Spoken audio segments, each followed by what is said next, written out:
Assalamualaikum warahmatullahi wabarakatuh. Apa kabar anak-anakku? Bertemu lagi dengan Ibu Suryati pada mata pelajaran fikih. Pertemuan hari ini kita akan belajar kaidah yang keempat, yaitu ad-dororu yuzalu, bahaya harus dicegah. Nah, dari kaidah yang keempat ini, dasar pengambilan kaidah ini adalah dasar hukumnya hadis Nabi yang berbunyi la dororo wa la diror. Tidak boleh melakukan perbuatan yang membahayakan diri sendiri dan membahayakan orang lain. Artinya, segala perbuatan yang membahayakan diri sendiri, membahayakan jiwa, membahayakan harta, baik diri sendiri atau orang lain, maka harus dicegah sebagaimana kaidahnya adalah ad-dararu yuzalu, bahaya harus dicegah. Jadi dalam kondisi untuk menyelamatkan diri, kondisi terdesak lebih mementingkan keselamatan ya. Jadi keselamatan itu harus diutamakan. Jadi bahaya harus dicegah. Oke, next ya. Nah, penjelasannya dari kaidah ini adalah kaidah ad-dararatu yuzalu tadi adalah ada turunannya, yaitu ad-dararatu tuhdihul mahdurat, dan kaidah ma'ubi li ad-darurah. Artinya di sini kondisi darurat menurut Imam Asyuti ada beberapa kaidah. Ya, pertama adalah kondisi darurat membolehkan keharaman. Karena kondisi darurat itu tuhdihul mahdurat tadi yang haram menjadi boleh karena terdesak. Nah, ini kondisi darurat membolehkan keharaman. Kaidah ini berlaku dengan syarat ada darurat yang tingkatannya tidak kurang dari keharaman. Artinya gini, contoh misalnya dalam suatu kondisi badan kita sudah mau meninggal gitu kan, di suatu tempat daerah misalnya di pegunungan yang tidak ada makanan yang halal gitu kan, dan tidak ada lagi, kondisinya hanya ada salah satu-satunya bangkai. Maka bangkai itu yang tadinya haram kondisi darurat jadi boleh. Karena untuk menolak menolak menyakiti diri sendiri, jadi menolak kematian gitu kan. Dalam rangka menyelamatkan jiwa dari kematian, akhirnya yang haram menjadi boleh untuk dimakan kondisi darurat, kondisi terdesak seperti itu. Nah, dalam kondisi darurat ini harus ada kadarnya ya.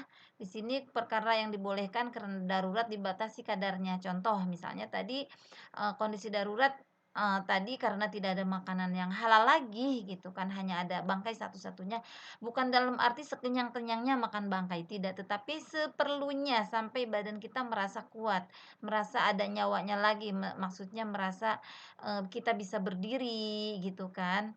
Kalau tadi kan terlalu payah, artinya kalau tidak memakan bangkai tersebut akan mengakibatkan mati misalnya seperti itu. Nah, dengan memakan akhirnya mungkin segar lagi, tetapi tidak harus mengenyangkan, secukupnya, seala kadarnya, hanya untuk ibaratnya menyelamatkan jiwa saja ya.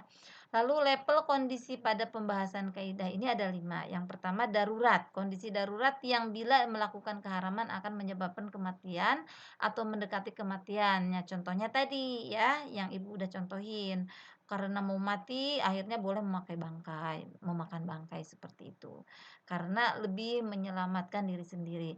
Yang kedua, bagaimana kalau kondisi hajat gitu kan, kebutuhan. Misalnya di sini kondisi yang bila tidak menerjang keharaman, tidak menyebabkan kematian. Artinya tidak terlalu kondisi darurat, tetapi menemukan kesulitan. Nih, dalam kondisi ini orang belum boleh menerjang keharaman. Jadi jangan dulu,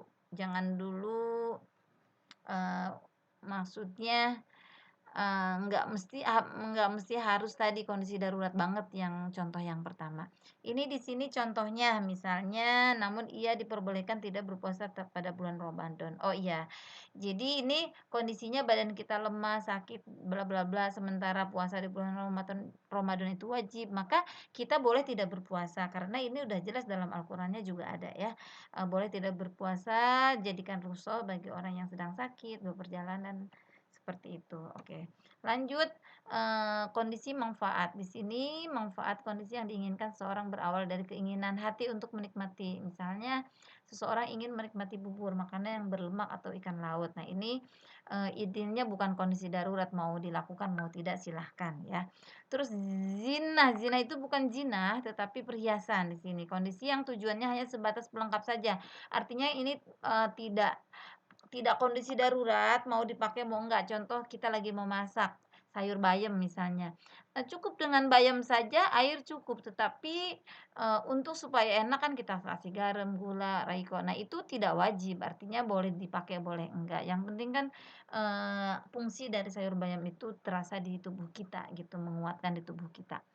Yang kelima adalah fudul. Fudul itu adalah kondisi yang bersifat keleluasaan seperti orang yang hendak berpesta dengan berbagai makanan ya, dari yang haram atau yang subhan. Nah, ini, artinya ya kalau kita sebagai umat Islam ini tidak pakai gitu ya. Artinya, jangan sampai, apa namanya, kita lakukan, kita cari yang halalan thayyiban. Oke lanjut, kebolehan karena uzur dan akan hilang ketika uzurnya hilang. Di sini artinya gini, apabila uzurnya itu hilang, contoh misalnya kita sedang sakit, sakitnya itu, luar biasa, misalnya harus bertayamum gitu.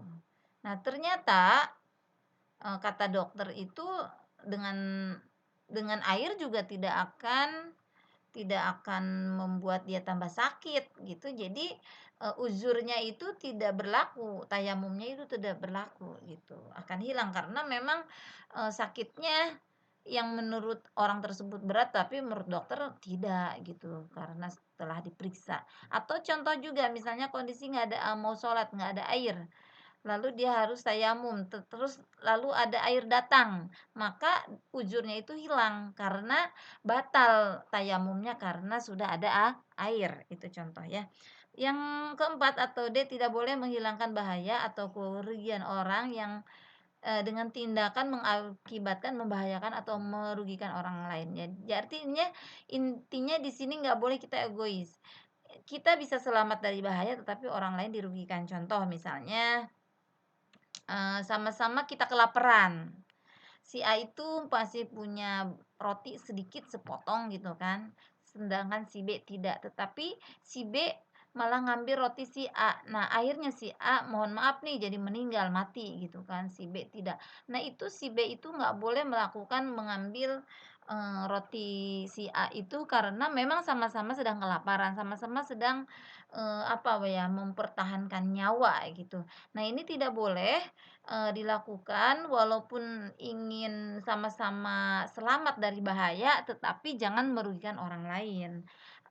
Karena posisinya sama-sama bahaya gitu, sama-sama, dalam kondisi bahaya. Begitupun kita dalam, suatu kasus misalnya kondisi bahaya akan mengakibatkan kita jatuh ke jurang, tetapi jangan sampai kita itu, merugikan orang lain sehingga yang penting saya selamat gitu, orang lain tidak. Nah, itu yang tidak boleh ya. Oke. Nah, yang terakhir adalah tidak boleh menghilangkan bahaya atau kerugian orang dengan tindakan yang berakibat membahayakan atau merugikan orang lain. Di sini dasar hukumnya adalah penolakan mafsadat lebih diprioritaskan daripada pengambilan maslahat. Artinya ini kalau ada larangan sama perintah lagi bersamaan, maka yang didahulukan adalah larangan dulu dibanding perintah gitu. Kenapa? Karena, apa namanya, kalau apa tadi, penolakan mafsadat lebih prioritas daripada pengambilan maslahat. Contoh misalnya, kembali lagi tadi di bulan puasa, perintah Allah adalah puasa, larangannya apa? Makan dan minum. Karena kondisinya payah, badan kita sakit, maka lebih didulukan kita makan minum, berbuka puasa gitu kan, dibanding puasa gitu, seperti itu. Karena, tujuannya adalah tadi, menolak, mafsadat tadi, jangan sampai, apa namanya, dipaksakan puasa akhirnya kita sakit parah dan sebagainya. Oke. Nah, itu kaidah yang keempat. Nah, yang terakhir adalah kaidah yang kelima, al-'adatu muhkamatun. Kebiasaan bisa dijadikan sebagai hukum. Ini tentang adat istiadat ya. Dasar pengambilan hukumnya adalah hadis Nabi, Ma ra'ahul muslimuna hasanan fahuwa indallahi hasanun.